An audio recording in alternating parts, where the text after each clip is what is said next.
ইসলামী আন্দোলন যখন জামায়াতে ইসলামীর সাথে তার জোট থেকে বেরিয়ে আসে তখন যেটা ধারণা করেছিলাম সেটাই ঘটছে।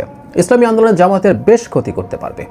মানে বেরিয়ে আসা যে জামাতের কোনো লাভ হয়নি তা না, বেরিয়ে যাওয়ায় একটা ক্ষতি তো ভোটের দিকে আছে, অন্য আরেকটা ক্ষতিও আছে।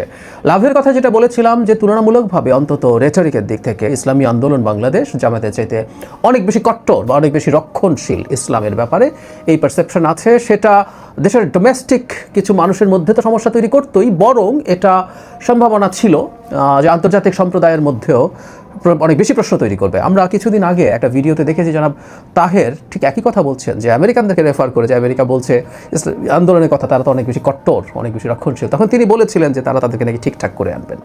সো অ্যাপারেন্টলি এই সুবিধাটা হচ্ছে, কিন্তু একটা বড় ক্ষতি আসলে জামাতের হবে।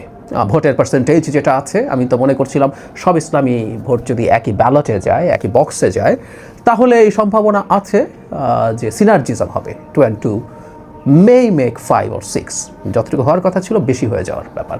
সো ইসলামী আন্দোলনের ভোট কয় পার্সেন্ট সেটার চাইতে জরুরি কথা, যখন ওই পারসেপশনটা আসবে তখন যারা ইসলামী শাসন কায়েমের কথা বা স্বপ্ন দেখেন তাদের ভোট একই বাক্সে গেলে সেটা অনেক বেশি হয়ে যাওয়ার প্রবণতা ছিল। কিন্তু ইসলামী আন্দোলন এখন জামাতকে দুটো জায়গায় অ্যাটাক করছে।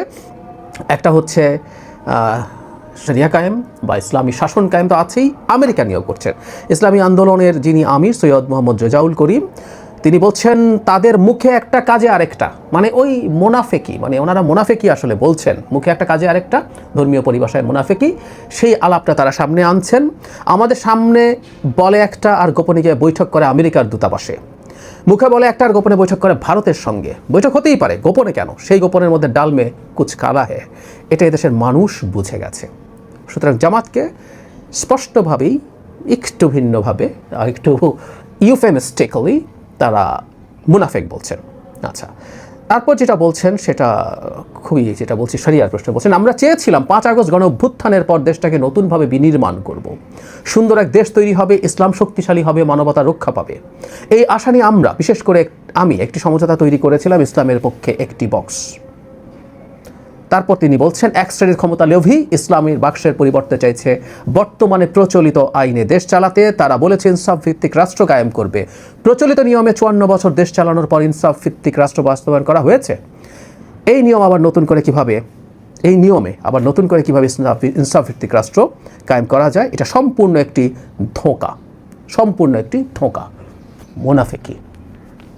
আমি যেটা অনুমান করি যে জামায়াতে ইসলামী, আমি আগেও বলেছি, এটা নিয়ে কলাম লিখেছি, বলে যাচ্ছি ক্রমাগত, যে এটা মারাত্মক একটা ডিলেমাতে পড়েছে। সে ক্ষমতায় যেতে চায়, সুতরাং সে শুধু ইসলামী শাসন কায়েম করতে চায়, এমন মানুষের বাইরের মানুষকেও আনতে চায়, এমনকি যারা ইসলামী শাসন বা শরিয়া কায়েম হলে পছন্দ করবেন না, যারা খুবই প্র্যাকটিসিং মুসলিম আছে প্রচুর মানুষ, যারা মনে করেন যে তিনি ব্যক্তিগত জীবনে ইসলামী জীবন যাপন করবেন কিন্তু তিনি শরিয়া রাষ্ট্র মেনে নেবেন না।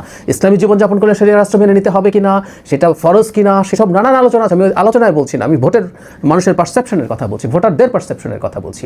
তো সেই মানুষগুলোকেও তারা টানতে চান, ফলে তারা খুব মুখ ফুটে শরিয়ার কথা বলতে পারছেন না। আবার শরিয়ার কথা না বলে তার যে ইসলামী ভোট ছিল, যারা ইসলামী শাসন বা শরিয়া কায়েম করার জন্য জামায়াতকে ভোট দিতে চেয়েছিল এক সময়, দীর্ঘদিন বছরের পর বছর তারা এই চেষ্টাটা করেছিলেন, আল্লাহর আইন চাই, সত্যকে শাসন চাই, সেই গ্রুপটারও সমস্যার মধ্যে পড়ে গেল। এবং হয় কি, মানে যখন চলছে, জামাত বলতে পারে যে আমরা তো শরিয়া কায়েম করবো না, এটা বলিনি, আমি প্রায় বলছি যে আমাকে এটা ক্লিয়ার করতে হবে। কিন্তু ইসলামী আন্দোলনের মতো দল যখন তার বিভিন্ন এলাকায় স্বয়ং আমির রেজাউল করিম উনি সহ বিভিন্ন জায়গায় তাদের যারা প্রার্থী আছে, তাদের যেসব মানুষজন বিভিন্ন জায়গায় আছে, তাদের প্রচুর মুরিদ আছে, তারা যদি এই ক্যাম্পেইন চালাতে থাকে, যদি না, আমি এই তথ্য আমার কাছে নেই, কিন্তু আমি ধারণা করি বা বিশ্বাস করি এটাই যৌক্তিক যে তারা এটার বিরুদ্ধে যথেষ্ট কঠোর ক্যাম্পেইন চালিয়ে যাচ্ছেন। এই প্রচারণার ফলে জামাত আসলে এই যে তার বিচারিতা, এই যে তার ভণ্ডামো, এই যে তার ধোঁকা, যিনি রেজাউল করিম সাহেব বলছেন, বা আলটিমেট যে শব্দ, এই যে তার মুনাফিকি, এটা মানুষের কাছে ক্রমশ প্রকাশিত হতে থাকছে। ফলে ওই ভোটগুলো, যেগুলো মানে যে ভোটগুলো নিশ্চিত ভেবে অন্য ভোটের দিকে হাত বাড়াতে যাচ্ছিল জামাত, তার ওই ভোট ব্যাংকে যথেষ্ট চাপ পড়ে যাওয়ার সমূহ সম্ভাবনা আছে। আমি বহুদিন একটা কথা বলেছি, শরিয়া কায়েম করা ঠিক হবে কি বেঠিক হবে, আমাদের এক্সিস্টিং কনস্টিটিউশনাল ফ্রেমওয়ার্কের মধ্যে শরিয়া কায়েম করা যায় কি না, করলে জামাতের শরিয়া কেমন, না করলে না বলা, স্পষ্টভাবে না বলা, ওই কে এসে শুনেছি বলেছি উনি আমার সামনে বলেছেন এভাবে না, স্পষ্টভাবে এই কথা বলা, এই জিনিসগুলো জামাতকে করতে হবে, করতেই হবে। এর আগ পর্যন্ত এটাই এই নির্বাচনের একটা গুরুত্বপূর্ণ পয়েন্ট হয়ে থাকবে। তারা কি করবেন না করবেন সেসব ডিফারেন্ট আলোচনা, কারণ জামায়াতে ইসলামীর সাথে একটা ইডিওলজিক্যাল ইস্যু যেহেতু সিরিয়াসলি বিল্ট ইন আছে, এই ব্যাপারে স্পষ্ট সুরাহা করতে হবে ভোটারদেরকে। প্রায় বলি ভোটারদেরকে ইনফর্মড ডিসিশন নেওয়ার সুযোগ দেবে, সব ইনফরমেশন দিয়ে। এটা দিলাম, ওটা দিলাম না, এটা একটু দিলাম, ওটা একটু দিলাম না, ওটা বলি নাই, অস্পষ্টতা রেখে দিলাম, এগুলো প্রত্যেকটা মুনাফিকি। এবং ইসলামী আন্দোলন এই পয়েন্টে জামাতের জন্য একটা বিরাট ডিজাস্টার তৈরি করতে যাচ্ছে এই নির্বাচনে, এটা মোটামুটি নিশ্চিত। আমি দেখেছি যে ইসলামী আন্দোলনের বিভিন্ন নেতৃবৃন্দ টকাররা টিভি টকশোতে গিয়ে অত্যন্ত টাফ ভাষায় এই ব্যাপারগুলো ডিবাঙ্ক করছেন। মানুষ, সারা দেশের মানুষ এগুলো এখন দেখে তারা বুঝতে পারছেন জামাত আসলে কীভাবে ধোঁকা দিচ্ছে সবাইকে।